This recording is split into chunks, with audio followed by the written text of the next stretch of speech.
Location के बारे में। तो सिंगापुर इतना छोटा एक देश 720 स्क्वायर किलोमीटर है, मतलब समझ ही सकते हैं, ऑब्वियसली इम्प्लीमेंट करना चाहिए है ये सिंगापुर। तो समझ पहले ऐसे लोग थे जो यहाँ पे आके अपना कंट्रोल शुरू कर दिए थे। साल 15 स्टेट यानी मेलकन स्टेट और सुंदर स्टेट बहुत ही पास थे। इस मतलब इतना ज़्यादा अर्न भी नहीं कर रही थी, प्रॉफिट प्रोक्योर भी नहीं करते जिससे मतलब यहाँ पे इन्वेस्ट करे। और इसके बाद वर्ल्ड वॉर 2 में तो सिचुएशन और भी खराब होता है। और ब्रिटिश का जो चीज़ एक चलो मतलब अच्छा था क्योंकि तो ये जाने के बाद ब्रिटिश यहाँ पे दोबारा कंट्रोल कर लेती है। और इस बार ब्रिटिश जनरल इलेक्शन, और जनरल इलेक्शन में टोटल 3 सीट्स, एक ली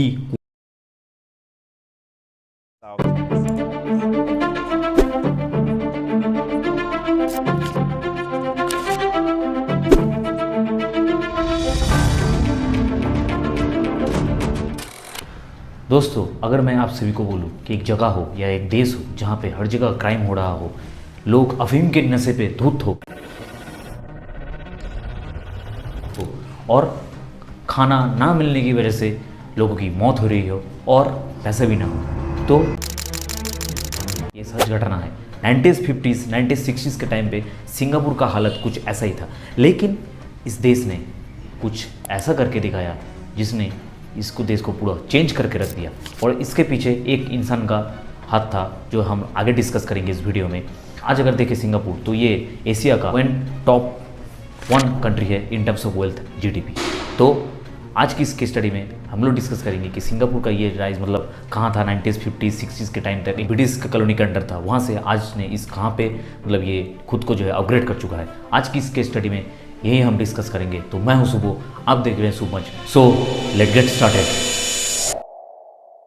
तो ये पार्ट 1 है, पार्ट 2 भी जल्दी आएगा, इसीलिए चैनल पे बने रहिए। बात करें सिंगापुर के लोकेशन के बारे में, तो सिंगापुर इतना छोटा एक देश है, आप वर्ल्ड मैप पे बैक टू बैक जूम भी करोगे ना तब आपको समझ नहीं आएगा कि इसका लोकेशन कहाँ पे है। बहुत ही छोटा देश है और ये जो देश है पूरा मतलब समुद्र से घिरा हुआ है। नॉर्थ पे है मलेशिया, साउथ में है इंडोनेशिया और बाकी जो जगह है वहाँ पे समुद्र के द्वारा सराउंडेड है।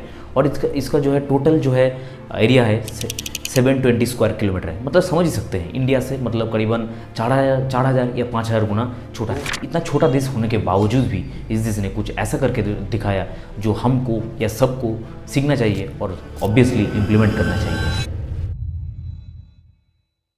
सिंगापुर एक ऐसी जगह पे लोकेटेड है जहाँ से ईस्ट एशिया से या बोलो यूरोप से अगर कोई ईस्ट एशिया में घुसना चाहे या इंडिया से अगर ईस्ट एशिया में जाना चाहे या अफ्रीका से भी ईस्ट एशिया में जाना चाहे तो दो जगह है, एक है मेलकन स्टेट और दूसरा है सुंदर स्टेट।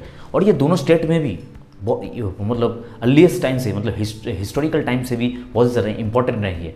बिकॉज जैसे मैंने आप सभी को बताया ईस्ट एशिया में अगर घुसना हो तो यही 2 रास्ता है। और इन दोनों में से कंपेयर करें तो जो मेलकन स्टेट है वो छोटा पड़ता है, मेलकन स्टेट में ही सिचुएटेड है ये सिंगापुर। तो समझ सकते हैं सिंगापुर का इंपॉर्टेंस जो है वो क्या है।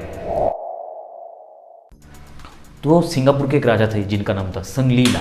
वो एक दिन हंटिंग के लिए बाहर निकले थे और दूर से जो है एक आइलैंड उनकी नज़र में आया जो देख के बहुत ही पसंद आया और वहाँ पे वो चले गए। वहाँ पे जाके उन्होंने एक मतलब जानवर को देखा जिस जानवर को उन्होंने अभी तक अपनी लाइफ में नहीं देखा था। वहाँ के जो लोकल्स थे वो बता रहे थे ये जानवर लायन यानी सिंह की तरह दिखता है। और यहीं से उन्होंने इस जगह का नाम रख दिया सिंगापुरा, जो आगे चल के सिंगापुर का नाम से फेमस हुआ, जिसको बोलते हैं लायन सिटी। इसीलिए आप यहाँ से देख पाएंगे कि सिंगापुर का नेशनल सिंबल जो है शेर का सर है।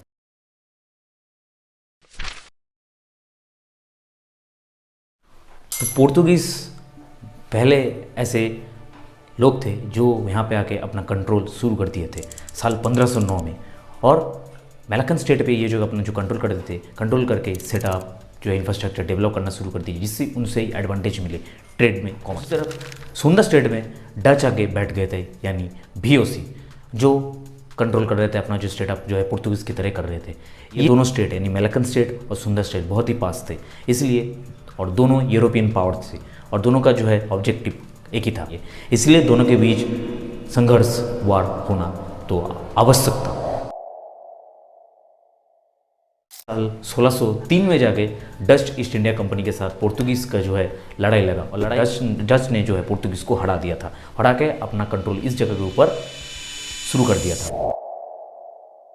1780 सेंचुरी आते आते ब्रिटिश जो है पावर में आ रही थी, और ब्रिटिश तो इंडिया में थी। और साल 1819 में सर स्टैनफोर्ड रेफल्स इस जगह पे आए थे, मतलब यानी सिंगापुर में आए थे, सेटअप करने के लिए आए थे। और वो समझ गए थे कि डच ईस्ट इंडिया कंपनी यहाँ पे है, उनके साथ मतलब डायरेक्ट वो युद्ध या डायरेक्ट वार में ना जाके ये दूसरा चीज़ बीच का रास्ता ढूंढ लिया था उन्होंने।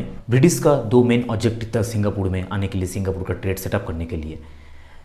फर्स्ट था कि यहाँ पे एक मतलब साउथ ईस्ट एशिया में एक ट्रेड सेंटर सेटअप करने का, जिससे फ्यूचर में जाके अपना जो प्रॉफिट ज़्यादा कर पाए। और सेकंड जो था, जैसे साउथ ईस्ट एशिया में डच जो पावर थी उसको कन्फ्रंट करने के लिए। लेकिन सिंगापुर में कोई भी एडमिनिस्ट्रेटिव सिस्टम नहीं था, वो वहाँ पे बहुत सारे प्रॉब्लम चल रहे थे, जैसे कि वायलेंस, कॉमर्शियल सेक्स वर्कर्स और गैम्बलिंग। तो ये चीज़ अगर चलेगा तो एक प्रॉपर अच्छी तरीके से एडमिनिस्ट्रेटिव सिस्टम कैसे ऑपरेट करेगा, ये तो एक सोचने वाली बात है। और ब्रिटिश मतलब इतना ज़्यादा अर्न भी नहीं कर रही थी, प्रॉफिट प्रोक्योर भी नहीं करती जिससे मतलब यहाँ पे इन्वेस्ट करे।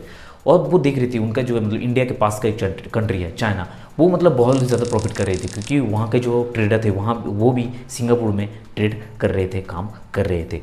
तो चाइना बहुत ही प्रॉफिट कर रही थी, लेकिन ब्रिटिश ने सोचा कि हम प्रॉफिट क्यों नहीं कर रहे हैं, हमारे पास तो ऐसा कुछ चीज़ भी नहीं है जिससे हम चाइना को बेच के ऐसा कुछ प्रॉफिट ज़्यादा कर पाए। उन्होंने क्या किया, एक मतलब बहुत ही अजीबोगरीब चीज़ अपनाना शुरू कर दिया। उन्होंने एक जो है चाइनीज़ सोशल लाइफ को अच्छी तरीके से ऑब्जर्व करना शुरू किया, और उन्होंने वहाँ पे देखा कि अफीम जिसको बोलते हैं ओपियम, वहाँ के लोग उसमें एडिक्टेड हैं, इतना ज़्यादा नहीं उस टाइम में, लेकिन एडिक्टेड हैं। तो उन्होंने क्या किया कि चाइना को अफीम एक्सपोर्ट करना शुरू कर दिया। और जब चाइनीज़ लोगों को धीरे धीरे करके ये मतलब अफीम का जो है लत लग गया, एकदम एडिक्शन हो गया, तब जो है चाइनीज़ जो सरकार का भी ये मजबूरी होगा कि ब्रिटिश से अफीम जो है इंपोर्ट कराने के लिए। और चाइनीज़ लोग भी जो सिंगापुर में जो ज़्यादातर लोग रहे थे वो चाइनीज़ थे, इंडियन भी थे, चाइनीज़ जो है मेजॉरिटी में ज़्यादा थे। तो ये जो है नशा घूम फिर के सिंगापुर में भी आ चुका था। मतलब ऐसा मतलब बुरा हाल हो चुका था कि लोग, जैसे कि हम अगर किसी के घर में जाते हैं, जैसे चाय पूछते हैं ना, कोई मेहमान आते तो मेहमान किसी के घर में जाके चाय की तरह अफीम पूछ रहे थे।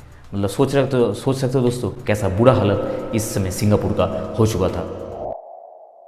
और ये अफीम के नशे की वजह से लोग रॉबरी, गैम्बलिंग ये सब चीज़ को अंजाम दे रहे थे। पहले से तो ये प्रॉब्लम था, लेकिन इस चीज़ के बाद बहुत ही ज़्यादा बढ़ चुका था। लेकिन 1869 में 1869 के बाद सिचुएशन थोड़ा बदलता है, बिकॉज इस साल में सुएज कनाल खुलता है और यूरोप का और चाइना का या ईस्ट एशिया का आप लोग बता सकते हो डिस्टेंस बहुत ज़्यादा कम हो जाता है, जिसकी वजह से ट्रेड कॉमर्स में एक बढ़ोतरी या अपग्रेडेशन होता है, क्योंकि डिस्टेंस कम हो जा रहा था, लोग तो ज़्यादा आएंगे। और ब्रिटिश तो बहुत ही जो है यहाँ पे इन्वेस्टमेंट इंफ्रास्ट्रक्चर डेवलप कर रही थी, जिसकी वजह से ट्रेड का प्रॉपर सेटअप हो रहा था, सभी ठीक ठाक चल रहा था। लेकिन उसके बाद साल आता है 1914।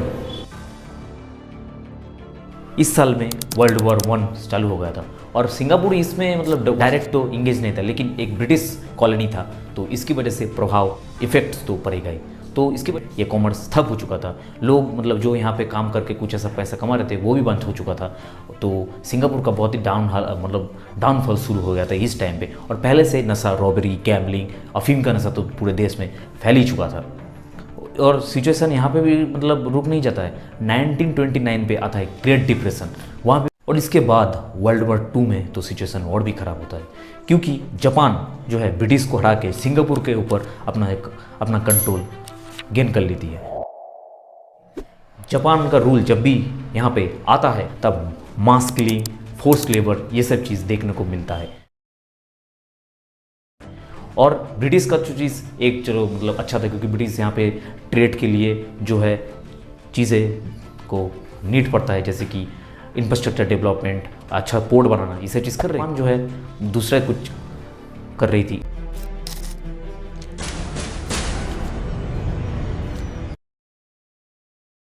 इसकी वजह से सिंगापुर एकदम मतलब आप लोग एक तरह से बोल सकते हो तबाही हो चुका था। 1945 में जब जापान के ऊपर यूएसए न्यूक्लियर बम गिराती है हिरोशिमा नागासाकी में, सिंगापुर को छोड़ के जाने के अलावा कोई ऑप्शन नहीं था। तो ये जाने के बाद ब्रिटिश यहाँ पे दोबारा कंट्रोल कर लेती है और इस बार ब्रिटिश ने 2 चेंजेस किए थे और उन्हें इंफ्रास्ट्रक्चर डेवलप किए थे। और एडमिनिस्ट्रेटिव चेंजेस में सबसे ज़्यादा है सिंगापुर के लोगों को जो है सेल्फ गवर्नेंस दे दिए थे, यानी वो अब अपने से इलेक्शन करके अपना जो है पसंदीदा नेता या लीडर को चुन सकते थे। और ये मतलब 1959 में फर्स्ट टाइम सिंगापुर के इतिहास में इलेक्शन हो रहा था, जनरल इलेक्शन। और जनरल इलेक्शन में टोटल 51 सीट्स अलॉट किए गए थे और 51 सीट्स में 43 सीट्स एक ली क्वान यू करके जो लीडर थे वो उन्होंने जीत लिया था। और यही वो इंसान थे जिन्होंने सिंगापुर का किस्मत ही पूरा बदल के रख दिया। तो आज का वीडियो इतना ही था। सिंगापुर का केस मतलब कैसे उन्होंने किस्मत बदला, कैसे जो है वही ऐसे मतलब इंसान थे जो देख रहे हो आज का सिंगापुर आप लोग देख रहे हो, तो उनका जो है ये आप लोग बता सकते हो फाउंडर यही थे।